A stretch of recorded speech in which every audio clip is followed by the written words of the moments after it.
हम आते हैं वचन में रोमियो 12 में हम इस समय हम देखेंगे। रोमियो की किताब 12 पौलुस संत पौलुस यहाँ कहते हैं, रोमियो की किताब 12वां अध्याय और 12 वचन हम पढ़ेंगे। यहाँ आशा में आनंदित रहो। Hallelujah, praise Lord. परमेश्वर का वचन संत पौलुस रोमियो 12 में कहते हैं, आशा में आनंदित रहो। Hallelujah, praise Lord. आशा का मतलब हमने बहुत बार देखा भी है। पौलुस ही कहते हैं आशा का मतलब, वो कहते हैं अगर जिस वस्तु की आशा धरते और वो दिखाई में आई तो आशा कहाँ रही। अगर हम जिस वस्तु की आशा रखते हैं वो दिखाई नहीं दे रहे तो धीरज के साथ उसके बाढ़ बीजोगे।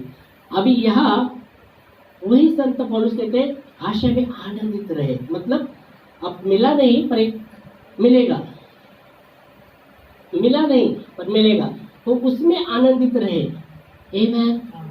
बहुत बार हम देख सकते हैं, बहुत बार हम बहुत से ऐसे लोग हो सकते हैं कि मिलने के बाद वो आनंद मनाते रहेंगे। मिला है फिर आनंद मनाते हैं। अगर संसार के लोग वैसे हम देखते हैं, जब उनके पास मिलता है वो आनंद मनाते, एंजॉय करते रहते, खुशियाँ मनाते रहते। ओके, पर यहाँ वचन हमें पौलुस कहता है कि आशा में आनंदित रहो। मिला नहीं पर आशा में आनंदित रहो। क्या आनंदित? कि हाँ मिलेगा। आमीन, हालेलुया, मिलेगा। और इसलिए यहाँ पौलुस कहते हैं कि आशा में आनंदित रहे, आनंदित रहे, क्योंकि बाइबल कहती है जो प्रभु पर आशा रखते हैं वो लज्जित नहीं होंगे। आमीन, हालेलुया। और इसलिए हमें प्रभु में जब हमने आशा रखी उसमें हमें आनंदित रहना है। आमीन। रोमियो 12 में हम देख रहे हैं, तो पहला आता है वो कहते आशा में आनंदित रहो, आशा में आनंदित रहो। आमीन, हालेलुया। और अगर हम वो आशा में आनंदित रहते तो वचन स्पष्ट कहता है कि आशा से लज्जा नहीं होगी। Hallelujah, praise Lord. और इसलिए हमें आशा में आनंदित रहना है। आमीन, हालेलुया। और इसलिए वचन कहता है कि उस पर जो आशा रखता है वो लज्जित नहीं होता, वो लज्जित नहीं होगा। आमीन, हालेलुया, प्रेज लॉर्ड। तो यह वो पहली बात हमें मिलती है। दूसरी बात उसमें हम देखते हैं, आपकी बाइबल में कैसा लिखा है, पढ़ सकते हैं।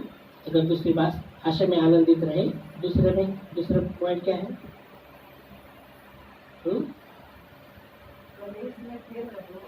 कलिश में स्थिर रहो। ओके, तो हाँ, प्रार्थना में नित्य लगे रहो। तो दूसरी बात आप देखेंगे तो यहाँ कहा गया है कलिश में स्थिर रहो, पर यहाँ मेरे इसमें मैं पढ़ रहा था तो क्या दिख रहे, कष्ट के समय विश्वास में स्थिर रहो। जो वहाँ लिखा गया है कि कलिश में स्थिर रहो, है ना, आपकी बाइबल में लिखा है कलिश में स्थिर रहो। पर यहाँ ये मेरे बाइबल में मैं जब देख रहा था तो वहाँ कष्ट के समय विश्वास में स्थिर रहो ऐसा कहा गया है। जब कलेश आता है वो उसके विषय में वो जब बता रहा है, कष्ट के समय, कलेश के समय विश्वास में स्थिर रहो। आमीन, हालेलुया, प्रेज लॉर्ड। क्यों? परमेश्वर का वचन यहाँ जब पौलुस बताता है कि कष्ट के समय विश्वास में स्थिर रहो। बहुत बार कष्ट के समय, कलेश के समय बहुत बार लोग उनका विश्वास डगमगाने लगता है, कमजोर होने लगता है, या तकलीफ के कारण या किसी के कारण विश्वास उनका डगमगाने लगता है या कमजोर होने लगता है या टूट जाता है। पर यह वचन कहता है दूसरे पॉइंट में, कष्ट के समय विश्वास में स्थिर रहो। मतलब जब ऐसी परिस्थिति आता है, क्यों कि बाइबल कष्ट कहती है परमेश्वर विश्वास योग्य है, आपका और मेरा बुलाने वाला विश्वास योग्य परमेश्वर है। और बाइबल कष्ट कहती है हमारे सहन के परे वो परीक्षा होने नहीं देगा। जब परीक्षा होती है हमारी तो हमें वो सामर्थ भी देगा सहन करने के लिए और उससे बाहर भी वो निकालेगा। आमीन, हालेलुया। हम देखेंगे अगर हम आते हैं वचन में, ओके, एक करंत्यु, एक करंत्यु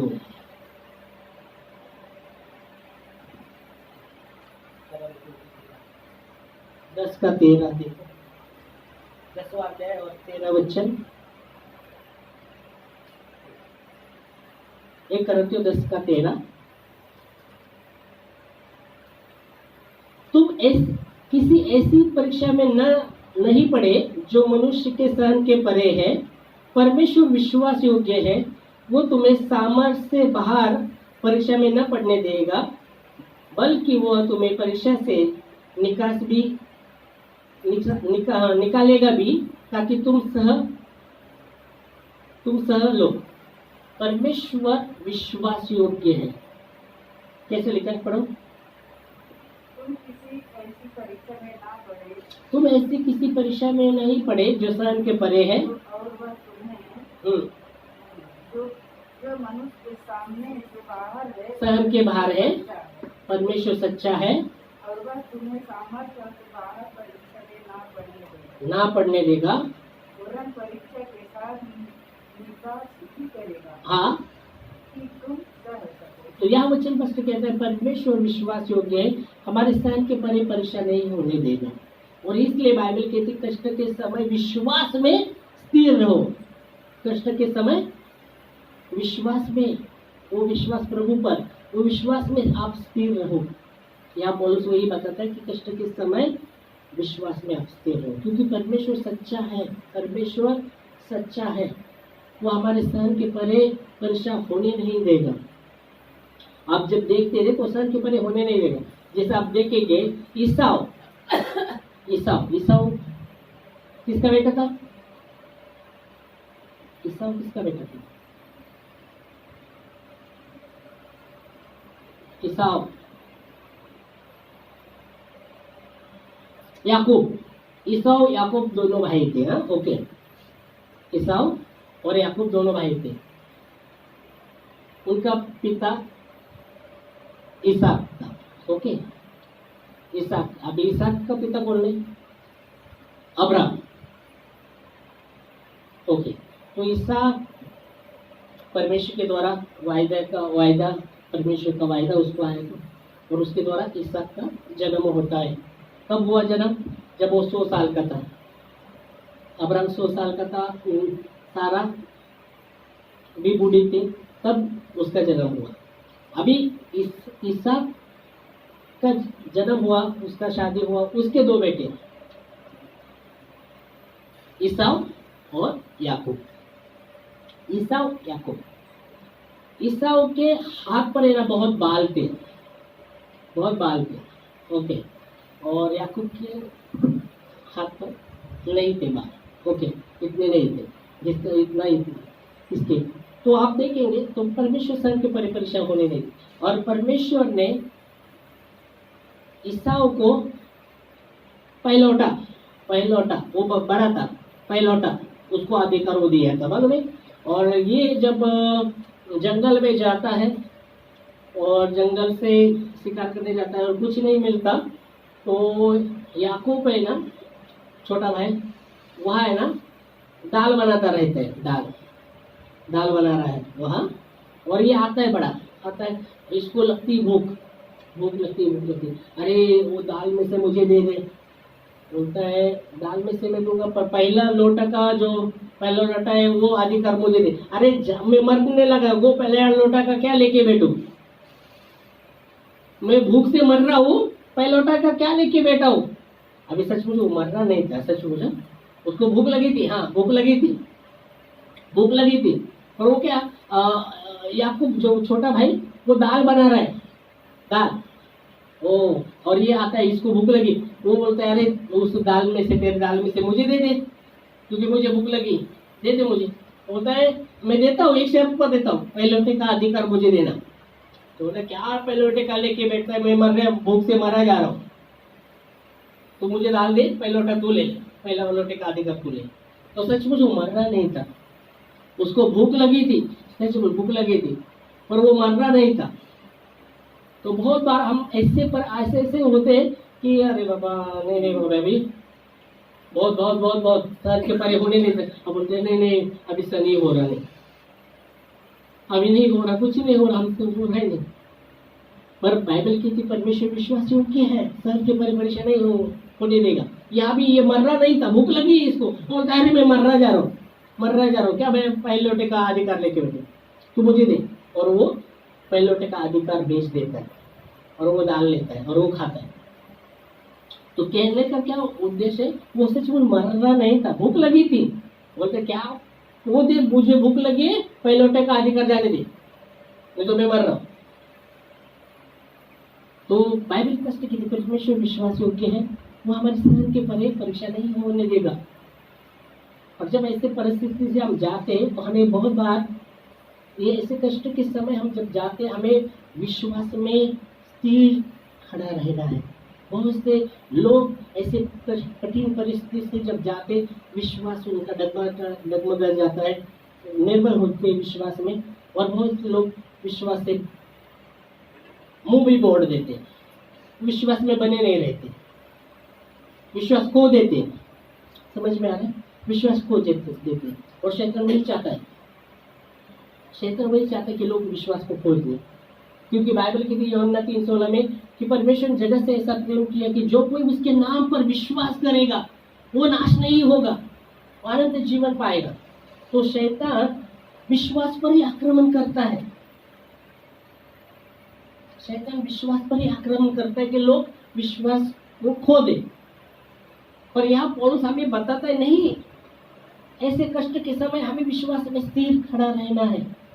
अभी पौलुस जो बताने वाला है, अभी बोले तो क्या है, जब ऐसे बोलने के लिए, पर जब सचमुच मुसीबत आती है, सामना जब करते तो मालूम पड़ता है। तो पौलुस ऐसे इतने मुसीबत का उसने सामना किया, वो बता रहा है। हालेलुया। संत पौलुस इतने मुसीबत का सामना किया है, ऐसा कोई इतना कोई मुसीबत का सामना नहीं किया रहेगा, इतना मुसीबत का सामना उसने किया। और सबसे बाइबल में आप नया करार में पत्री देखते तो सबसे उसने सबसे अधिक पत्री लिखी है। हालेलुया। वो कहता है बहुत से लोगों ने उसके जीवन में संकट आए हुए, संकट बहुत से संकट से गुजरा, वो बहुत से इन्होंने लाए हुए संकट, उन्होंने लाए हुए संकट, ऐसे बहुत से संकट से वो गुजरा है। वो कहता है कि कष्ट के समय हमें विश्वास में स्थिर खड़े रहना है। Hallelujah, praise the Lord. वही संत पौलुस कहता है, उसने मुझे कहा है तेरा अनुग्रह मेरे लिए काफी है। आमीन, हालेलुया। परमेश्वर का अनुग्रह हमें वो मुसीबत से उभारेगा, उस परिस्थिति से हमें बाहर निकालेगा। आमीन, हालेलुया। सिर्फ हमें विश्वास में स्थिर खड़े रहना है। विश्वास और अनुग्रह साथ साथ रहने वाला क्रिया है। विश्वास के साथ अनुग्रह जुड़ा है। आमीन, विश्वास के साथ अनुग्रह जुड़ा है। आपने विश्वास किया, प्रभु का अनुग्रह आपके साथ आएगा। विश्वास के साथ अनुग्रह जुड़ा है। पर शैतान चाहता है कि विश्वास से हम विश्वास को खो दे, मतलब विश्वास को खो दे तो अनुग्रह को खो दे दिया, परमेश्वर के अनुग्रह को खो दिया। वो ही शैतान चाहता है। और पौलुस हमको बताता है नहीं, हमें विश्वास में कष्ट के समय हमें विश्वास में स्थिर खड़े रहना है। जब हम कष्ट के समय विश्वास में स्थिर खड़े रहते, प्रभु का अनुग्रह, विश्वास के साथ प्रभु का अनुग्रह काम करेगा। आमीन, हालेलुया, प्रेज़ द लॉर्ड। और इसलिए बाइबल की थी वही कहता है कि परमेश्वर सच्चा है, हमारे सर के परे परेशान नहीं होने देगा। यह आप ईसाऊ देखते हैं, उसने थोड़े से लिए वो मारा नहीं जा रहा था, थोड़ा और भी भूखा रह सकता था, पर बोलता मैं मारा जा रहा हूं। और अपना थोड़े से समय के लिए अपना उसने अधिकार खो दिया, पहले लोटे का अधिकार। तो बहुत बार ऐसे होते हैं लोग कि हाँ, कुछ ऐसे समय से विश्वास ही उनका खो देते हैं। तो विश्वास खो दिया तो अनुग्रह खो दिया। बाइबल की थी विश्वास के द्वारा अनुग्रह से तुम्हारा उद्धार हुआ है, साथ साथ चलने वाला क्रिया है। इफिसियों 2 अध्याय 8 वचन कहता है विश्वास के द्वारा अनुग्रह से तुम्हारा उद्धार हुआ है। विश्वास और अनुग्रह साथ साथ चलता है। देखो पढ़े, इपिसियो की किताब 2 अध्याय और 8 वचन पढ़ेंगे। इपिसियो की किताब, इपिसियो की पत्री, इपिसियो की पत्री। रोमियो के बाद आगे जाएंगे तो आएगा रोमियो के बाद करंथियों के बाद करंथियों के बाद इपिसियो आएगा। गलती के बाद करंथियों इपिसियो, हाँ इपिसियो आएगा। इपिसियो 2 अध्याय 8 वचन पढ़िए, हिंदी मराठी जो भी भाषा है आपके पास। हाँ मिला, अच्छा मैं निकालता हूँ, मिला नहीं तो गलती के बाद आएगा इपिसियो। गलती के बाद क्या आता है? इपिसियो 2 अध्याय और 8 वचन। ओके।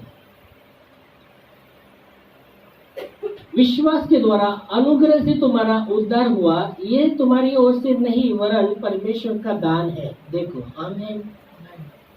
पौलुस बताते हैं विश्वास के द्वारा अनुग्रह से ही हमारा उद्धार हुआ है, और ये हमारे ओर से नहीं हुआ, ये परमेश्वर का दान है। विश्वास और अनुग्रह संग संग रहता है। अभी विश्वास भी आप बोलेंगे तो विश्वास हमने किया, इसलिए विश्वास के द्वारा अनुग्रह से हमारा उद्धार हुआ है, तो पर हमने विश्वास किया ना। पर मैं बताना चाहता हूँ विश्वास भी परमेश्वर ने दिया हुआ एक वरदान है। विश्वास भी एक गिफ्ट है। विश्वास भी परमेश्वर ही देता है, क्योंकि वो विश्वास का कर्ता और सिद्ध करने वाला परमेश्वर है। उसकी ओर हम जब देखते रहेंगे विश्वास का कर्ता वही है। मतलब विश्वास भी आपका विश्वास नहीं है, ये भी विश्वास परमेश्वर ने दिया हुआ आपके लिए और मेरे लिए। हमें समझ में आ रहा है? उसके लिए आप एक वचन और बताते हैं, रोमियो 12:3 में हर एक को वहां कहा गया कि हर एक के परिणाम के अनुसार विश्वास बांट दिया है। अपने आप को बढ़ाकर समझना नहीं चाहिए। हर एक को उसकी योग्यता के अनुसार विश्वास बांट दिया है, उससे हमें खुलकर नहीं जाना। यहाँ पौलुस बताते हैं, हम रोमियो 12:3 वचन में तो पढ़ेंगे। मैं इस अनुग्रह के कारण जो मुझको मिला है, तुम में से हर एक से यह कहता हूँ, जितना तुम्हें स्वयं को समझना चाहिए उससे बढ़कर कोई भी व्यक्ति अपने आप को ऊंचा न समझे। जैसा परमेश्वर ने हर एक को परिणाम के अनुसार बांट दिया है, वैसे ही सद्बुद्धि के साथ अपने आप को समझे। हालेलुया।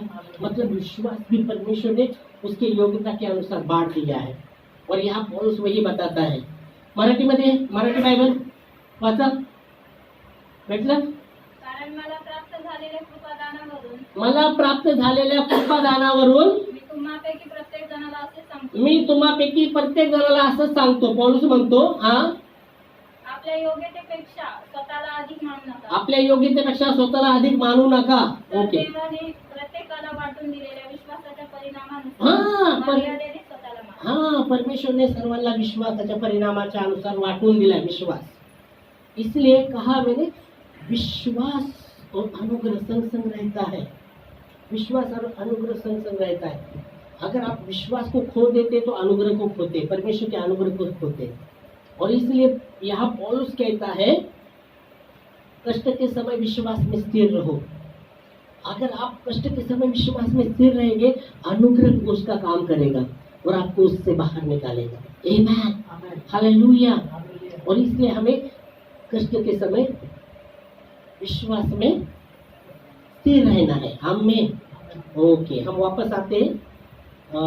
रोमियो 12:12 में थे और आगे प्रार्थना में नित्य लगे रहो। तीसरी बात यहाँ मिलता है, आशा में आनंदित रहो। कलिश में जैसे कष्ट के समय विश्वास में स्थिर रहो। और तीसरी बात है, प्रार्थना में नित्य लगे रहो। मतलब प्रार्थना करते रहे, विनती करते रहे, परमेश्वर से प्रार्थना करते रहे। उससे विनती करते रहें। हालेलुया। सिर्फ अपनी जरूरत के लिए ही नहीं, ठीक है, आपकी जरूरत के लिए आप मांग रहे हैं, अच्छी बात है, और भी आप मांग सकते हैं, एक दूसरे के लिए भी प्रार्थना कर सकते हैं। और शमूएल में लिखा गया है, शमूएल के वचन में, मैं प्रार्थना, तुम्हारे लिए प्रार्थना करना छोड़कर परमेश्वर के सामने बात नहीं कर सकता। मतलब वो कहता है एक दूसरे के लिए हमें प्रार्थना भी करनी है, एक दूसरे के लिए आप मांग रहे, अच्छी बात है, आपके जरूरत के लिए आप प्रार्थना कर रहे हैं, आपकी चंगाई के लिए प्रभु से आप मांग रहे हैं, पर एक दूसरे के लिए भी प्रार्थना करना। आयुब ने क्या किया, बाइबल के आयुब का सब कुछ चला गया था, आयुब का, योग मराठी में योग, हिंदी में आयुब, तो उसका सब कुछ चला गया था। और सब कुछ चला जाने के बाद भी उसको पूरा शरीर में फोड़ बड़ा बड़ा घाव बड़ा फोड़ हुआ था, इतना बीमार था। उसकी पत्नी खुद कहती अभी तो जन्मदिन के दिन को श्राप दे और मर जा। मतलब उसकी पत्नी भी इतना, वो हाल उसका देखकर उसको वो भी सहन नहीं हो रहा, उसका हाल देखकर, इतना हाल में वो व्यक्ति है। और वो कहता है पत्नी को, क्या परमेश्वर से सुखी लेने का, दुख नहीं लेने का क्या? इतने हाल में होकर भी विश्वास में वो स्थिर था। मुझे नहीं सहन होता, उठा ले। हेलो, कुछ लोग मैंने देखे उसके घर में बहुत तकलीफ से गुजर रहे, वो प्रार्थना में व्यक्ति कर रहा है, उठा ले प्रभु, देखा नहीं जा रहा, उठा ले प्रभु, उठा ले। एक व्यक्ति अपने पत्नी के लिए प्रार्थना कर रहा था, उसका हालत वो बोल रहा है मेरे को देखा नहीं जा रहा, उसको खाना नहीं जा रहा था, पानी नहीं जा रहा था। और हम जब गए, हमारे पहले उसका प्रार्थना, उठा ले प्रभु, उठा ले, उसको उठा ले, उसके पत्नी को। उसका बेटा रो रहा है और बोलता है, ये बाप बोलते हैं उठा ले, पत्नी को उठा ले।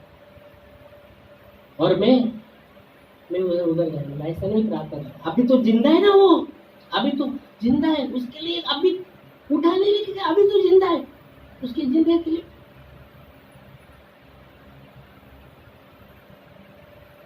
अभी जिंदा है, अभी उठा ले, अभी जिंदा है वो। कुछ लोग ऐसे करते हैं।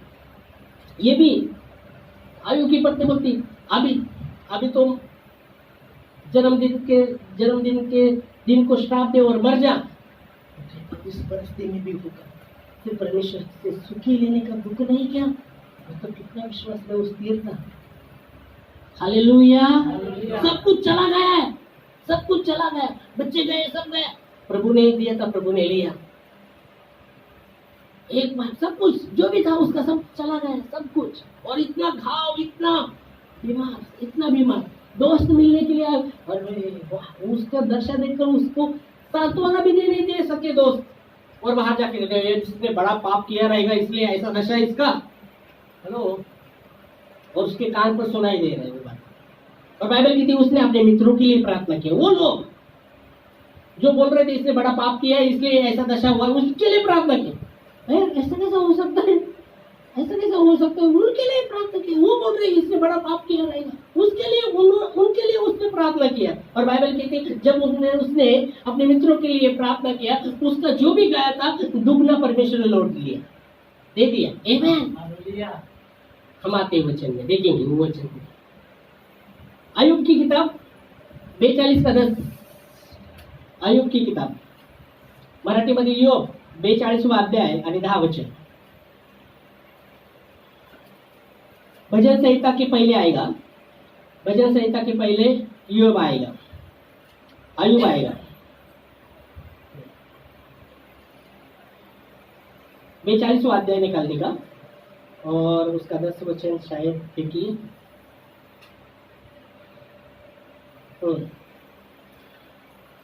योबाने आपल्या मित्रांसाठी प्रार्थना केली, योग ने अपने मित्रों के लिए प्रार्थना किया, तेव्हा परमेश्वराने योबाच्या दुःखाचा परिहार केला।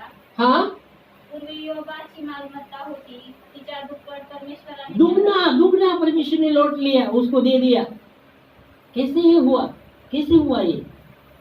वो जो व्यक्ति मरने पर है उसकी पत्नी बोलती जन्मदिन के दिन शाम दे और मर जा। वो कहते हैं परमेश्वर से सिर्फ सुखी लेने का दुख होगा। दोस्त मिलने आए, उसका दशा देखकर कुछ बोले नहीं, सांत्वना भी नहीं दिया उनको। अरे बाबा हो जाएगा, रह जाएगा, कुछ सांत्वना नहीं, चुप बैठे और बाहर जाकर बोल रहे इसने बड़ा पाप किया, इसलिए हालत ऐसा हुआ। और उसके कान पर वो बातें आ रही और उसने उनके लिए प्रार्थना की। और बाइबल क्या कहती है, जब अय्यूब ने अपने मित्रों के लिए प्रार्थना की तब प्रभु ने उसका सारा दुख दूर किया। जितना अय्यूब का पहले था उसका दुगना प्रभु ने उसको दे दिया। आमीन, हालेलुया। तो प्रार्थना करते रहे, सिर्फ अपने मांगे। इसमें विरोध नहीं हूँ कि अपना स्वयं के लिए प्रार्थना नहीं करना चाहिए, अपने परिवार स्वयं के लिए प्रार्थना कीजिए, एक दूसरे के लिए भी प्रार्थना कीजिएगा। हालेलुया।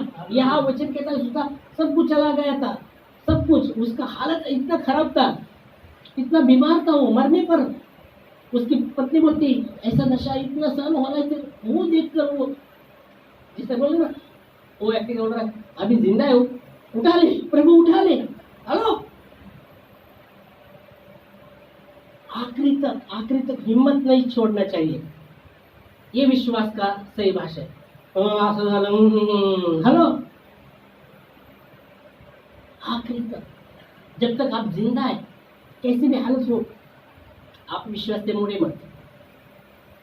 आम्ही विश्वास केला आणि ते मेलं, आम्ही ते विश्वास केला, ते मेलं आणि माझा विश्वास गेला। समझ में आ रहा है? हाँ, बाद में आप बदल रहे। तो विश्वास में यहाँ आप देखेंगे तो पूरी रीति से आखिरी तक, हालेलुया, आखिरी तक बने रहे और प्रार्थना करें, हिम्मत ना छोड़े। बहुत बार लोग हिम्मत छोड़ देते, अरे अभी जिंदा है, वो और क्या सोचते रहेंगे उसके पति के विषय में। वो जिंदा है और बोल रहे उठा ले प्रभु, उठा ले उसका, वो जिंदा है, उसके मन को क्या लगता रहेगा, जिंदा है तभी उठा ले। हालत उसका खराब है। तो यहाँ भी आप देखेंगे तो ऐसी स्थिति में उसने अपने मित्रों के लिए भी प्रार्थना की। वो अपने पत्नी को बोलता है क्या परमेश्वर से सुखी लेने का दुख नहीं। और बाइबल कहती है वो अपने मित्र के लिए प्रार्थना करते हैं। जो मित्र उसके विरुद्ध में बात कर रहे थे, इसने बड़ा पाप किया रहेगा इसलिए ऐसा दशा हुआ, उनके लिए प्रार्थना किया। यहाँ 42 में हमने देखा जब उसने अपने मित्रों के लिए प्रार्थना किया तो परमेश्वर ने सारा दुख उसका दूर किया और जो भी उसका गया था दुगना वापस लौटा दिया। आमीन, हालेलुया। तो मैं नित्य प्रार्थना करने के विषय में हम देख सकते हैं, आप अपने लिए भी प्रार्थना करें, एक दूसरे के लिए प्रार्थना करें, प्रार्थना करते रहिए। आमीन, हालेलुया। प्रार्थना समय पर काम करती है। आप सोचे मत कि उत्तर नहीं मिल रहा, करते रहे। इसलिए यीशु मसीह ने कहा प्रार्थना में खचे नहीं, प्रार्थना करते रहे। हालेलुया। तो आज हम 3 बातें हमको रोमियो 12:12 में हमने 3 बातें सीखी। क्या सीखी? आशा में आनंदित रहे, मतलब मिला नहीं पर आशा है वो मिलेगा, उसमें मैं आनंद करूंगा। लोग मिलने के बाद आनंद करते हैं, पर यहाँ आप देखिए प्रभु का वचन कहते हैं अभी मिला नहीं पर आशा में आनंदित रहे। आमीन। दूसरी बात, कष्ट के समय विश्वास में स्थिर रहे। तीसरी बात, निरंतर प्रार्थना करते रहे, एक दूसरे के लिए, अपने लिए, एक दूसरे के लिए प्रार्थना करते रहे। हालेलुया। आखिरी तक हमें प्रार्थना करनी, हिम्मत नहीं छोड़नी, क्यों नहीं छोड़ना, प्रार्थना करते रहना। Hallelujah, praise Lord. तो धन्यवाद देंगे इस वचन के लिए। हम इस समय प्रार्थना में खड़े होंगे और धन्यवाद देंगे प्रभु के वचन के लिए। Thank you Lord. धन्यवाद प्रभु आपके वचनों के लिए। संत पौलुस कहते हैं आशा में आनंदित रहे, रोमियो 12 के 12 में।